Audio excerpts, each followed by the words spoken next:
The Sahel Alliance has a passport now. I am shocked. These guys are moving faster than the speed of light.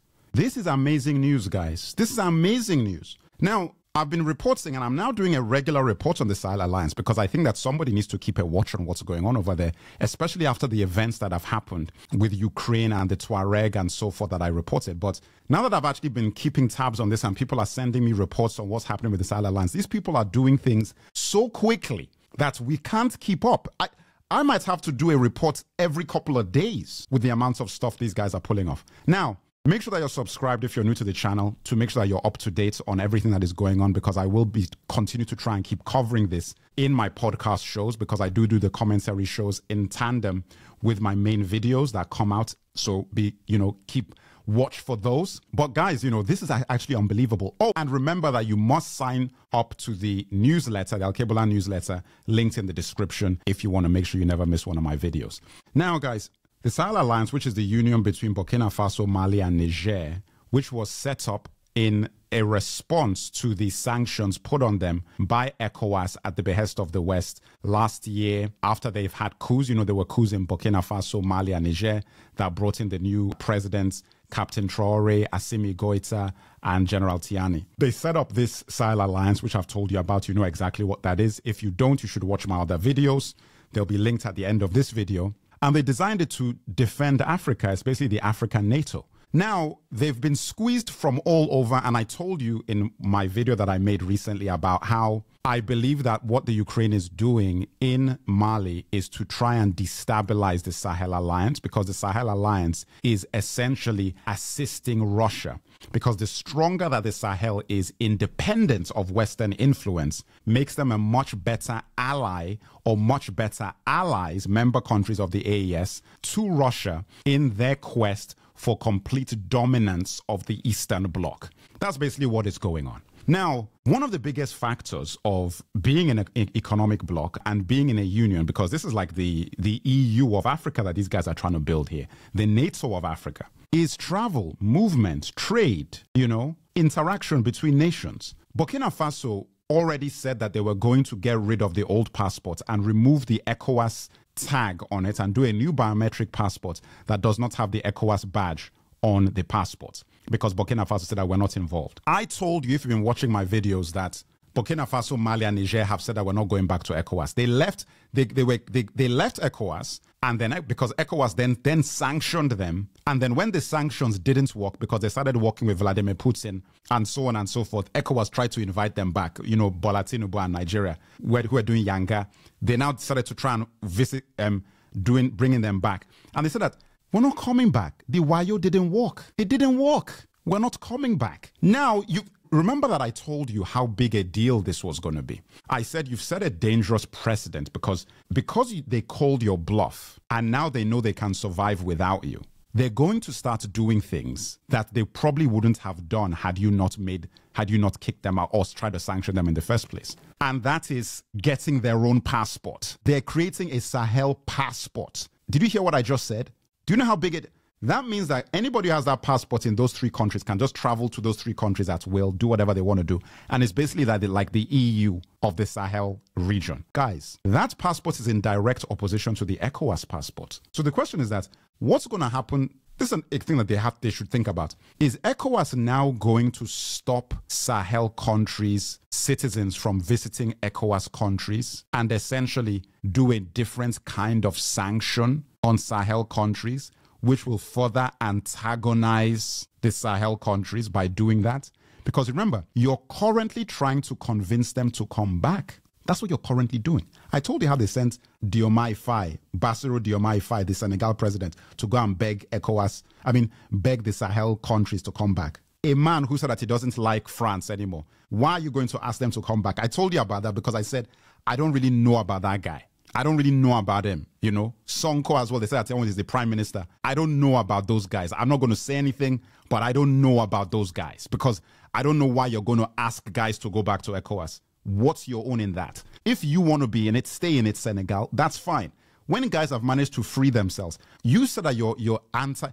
You see, that's just the crazy part about it. Senegal and Sonko, who the whole reason why people liked Sonko in the first place is that he was anti-neocolonialism.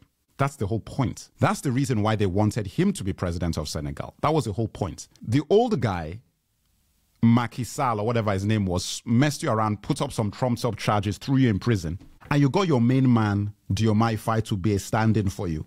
You now got out of prison, and now all of a sudden, the story is sort of getting changed. The whole narrative is sort of changing. You're now trying to walk with France, with Australia, with Germany, with all these sort of guys, UK. Like, what's happening? Like, I'm very confused because you now found oil. You saw my video. I think I put a video about the oil thing and you're doing deals. Now, what happened to getting rid of the CFA franc? I thought you were going to get rid of that. You're not going to get rid of that anymore? You're not going to get your own currency anymore? You know what I mean? I'm confused. So somebody, if you're Senegalese, because I know I have some Senegalese guys on here, or if you're from Francophone Africa, you're from a CFA Africa, please comment. You can leave it in French because we can use on Google Translate to understand what you're saying. Somebody explain to me what Senegal is doing. Somebody explain to me what Senegal is doing. I'd like to know. Because a second ago, I made a video celebrating the guy getting into office. I want to know what Senegal is doing. Because that doesn't make any sense. And the thing is, every time a country in West Africa starts doing this sort of thing, it actually makes it harder for the countries that are trying to be progressive to actually succeed, because you're creating factions. It's classic divide and conquer situation, because you start creating factions. The only thing saving the AES right now, the Sahel Alliance, is this social media. That's the only thing saving those guys. Can you imagine if this was happening back in the days before TikTok, Instagram, and Facebook and YouTube? When the only narrative you would have is the government-controlled news stations and television networks and newspapers and so on, and radio. These guys would be screwed. Start your own passport. Even now, as they're reporting this stuff, I'm telling you, go and read the articles. They're still calling them junta. I was reading the BBC article. I'm like, why are you still calling these guys a junta-led just to disrespect them? They're the president. If they were the people you wanted to be in power, you'd call it a revolution and you'd be celebrating them and calling them president. But because you don't like it, it's not a revolution. It's a coup. And they're a junta. And you keep saying junta. Yeah. Assimi Goïta has been there for what, 3 years? 3 or something years. He's still a junta. He's still a junta. Niger was only last year. But I'm saying that Captain Traore, this is like what, 2 years in? Goïta's like 3 years in, whatever it is. They're still a junta. When will they become presidents in your eyes? Not that we care about what you think, but that's my point. It's like you're so biased against African autonomy that your media networks cannot handle the concept that guys are charting their own course autonomously and they're actually succeeding and flourishing and making decisions that are categorically tangential to Western interests. You can't handle that. It's like, you're not supposed to do anything without asking our permission. That's the way it works. You're supposed to come to us with your cap in hand and say, Mommy, Daddy, please, can I? And then you wait for them to say, yes, you can, or no, you can't. But you can do this, you can't do that. Then you go back and you tell the masses of your citizens, well, you know, my hands are tied. That's what you're used to. But it's a new generation now. These guys are younger than me. All these Assimi Goïta guys and Captain Traore, these are young kids. These are younger than me. I'm proud of you. I'm proud of you people. All these young whippersnappers in Kenya who were protesting and making Ruto listen to them. I'm proud of you people. We need more of that. We need some of that in Nigeria. Nigerians, are you listening? We need some of that in Nigeria. Like, I haven't even gotten onto the South Africa situation because that one is, you notice how I don't even talk about that because that is such a messed up scenario over there. I leave that alone for now. I'm going to get there. But you see, guys are creating their own passport. In the meantime, we're all part of a club that we didn't build. How in the name of all that is good on this planet does America have any right, or the United Kingdom, to say anything about what ECOWAS should or shouldn't do? But that is exactly what happens. And France. That's why this passport is a statement. It's more than a passport. It's a statement. I want the passport. Send it to me.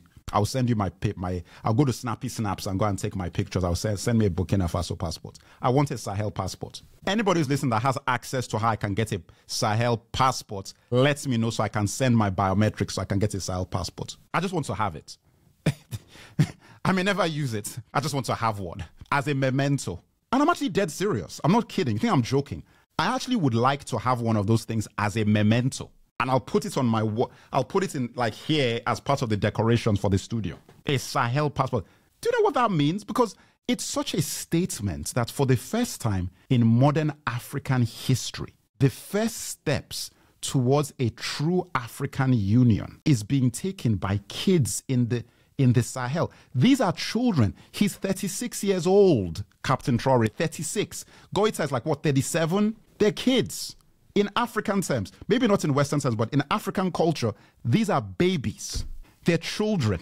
So the fact that these guys are taking this sort of initiative, when you have presidents who are almost 100 years old sitting down in office, and they're doing everything they can to just get more years in office when they've not done anything for their people, Biya in Cameroon. You saw the video I made about Equatorial Guinea and the results of that. Like, I made that video, guys, I was just making a video saying that, listen, I'm not even from there. I'm just saying, you know, that what the hell is going on here? Is that what we're doing in 2023, as of 2023? Guys are wearing fancy suits and being fly when guys are struggling in their countries? Is that what we're doing? That was my question. While guys are doing that, look at what these guys are pulling. Like, I tell you guys, you know, I like doing these shows and making these videos because I like to keep you informed. Because there's nobody out there who's talking to you like this. Nobody's talking to you like this. That's why I'm doing it. I'm doing it because nobody's talking to you like this. Guys are just putting out facts and figures. I don't care about facts and figures. Let's have a conversation. I'm tired. I want there to be light in Nigeria. Light and petrol. Is that too much to ask? And security, where guys can drive on the road without mopo. Is that too much to ask? Clean running water from your tap, hot and cold. Is that too much to ask? That's what I'm looking for. And this is the road to getting there when you start having governments that are categorically in office for the will of the people, not themselves, or America and France and UK. I'm tired. I'm not going to leave this planet till Nigeria has light. I refuse. If God wants to take me, I say, God, wait. I need to give light to Nigeria first before you take me. You think I'm going to...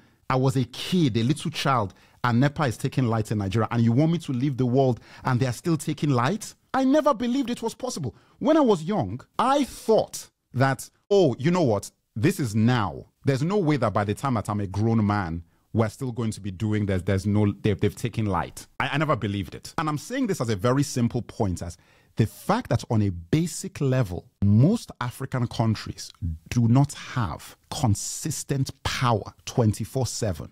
But the countries in the West that you are supplying resources to don't know what it means to not have consistent power. What the hell are we doing? I want the Sahel passport. Send it to me. Do you know the question I get asked the most on my platform about African history and current affairs? I want to visit or move to Africa, but where do I start? Thousands of you replied to my post sharing the exact same desire, but the idea of moving or even visiting to check if Africa is for you felt overwhelming, especially with all the negative propaganda about Africa being unsafe and underdeveloped or poverty-stricken. So, to help my community in the US, UK, Canada, Germany, France, I came up with a solution. Pay attention. Here is the Back to Africa Handbook, a 60-page simple guide to jumpstart your plans to visit or move to Africa. It covers everything from advice on travel, accommodation, cost of living, healthcare, safety, schools, citizenship pathways, and my personal tips as a native African. It's released on October 1st as a digital ebook direct from me to your inbox with a 50% discount for those who sign up now. The link is in my profile bio wherever you're watching this.